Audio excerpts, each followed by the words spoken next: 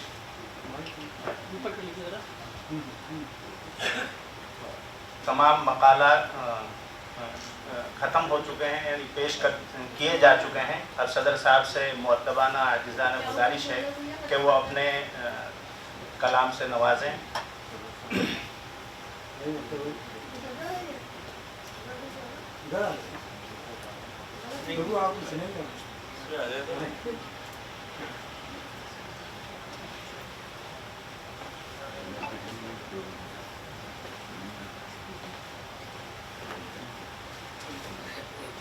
خواتین و حضرات، بہت ہی عزیز ریسرچ اسکالرس، آج کا جلسہ ریسرچ اسکالرس کا جلسہ.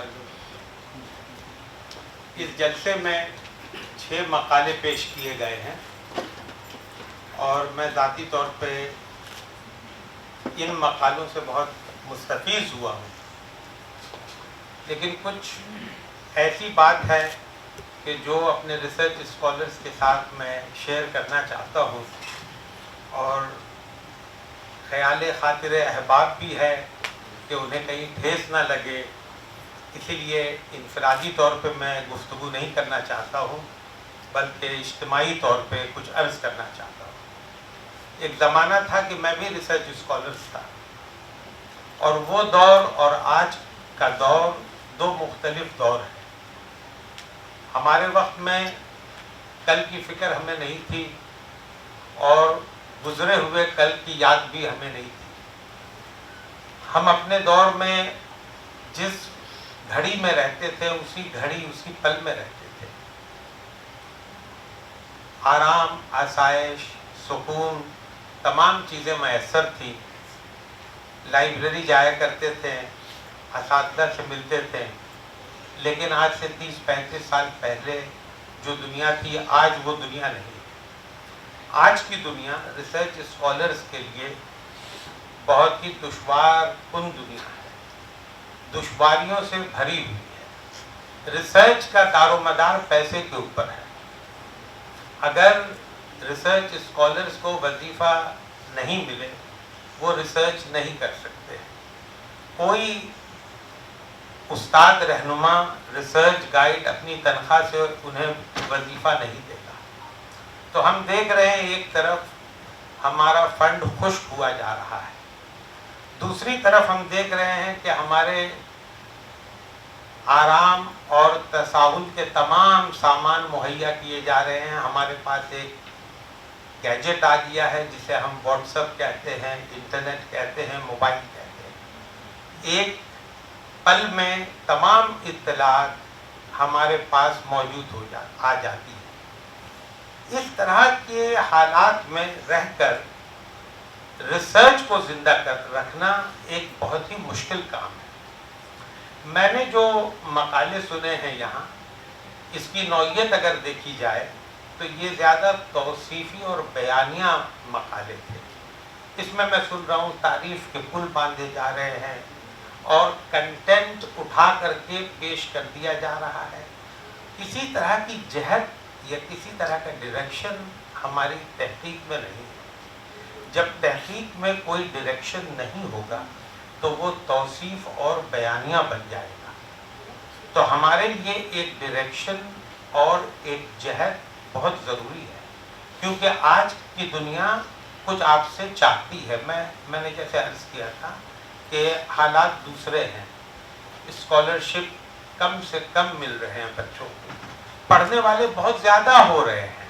پہلے یہ تھا کہ جب عباس صاحب یا خواجہ صاحب یا ہم لوگ جب ریسرچ کرتے تھے تو تعداد ریسرچ اسکالرس کی بہت کم تھی. لیکن اب ریسرچ اسکالرس کی تعداد بہت بڑھ رہی ہے، اور فنڈ کٹ کا یہ عالم ہے کہ ہماری جواہر لال نہرو یونیورسٹی جیسی یونیورسٹی میں آدھا سے کم فنڈ دیا جا رہا ہے. تو وہاں ٹیچروں کی تنخواہ دینا بہت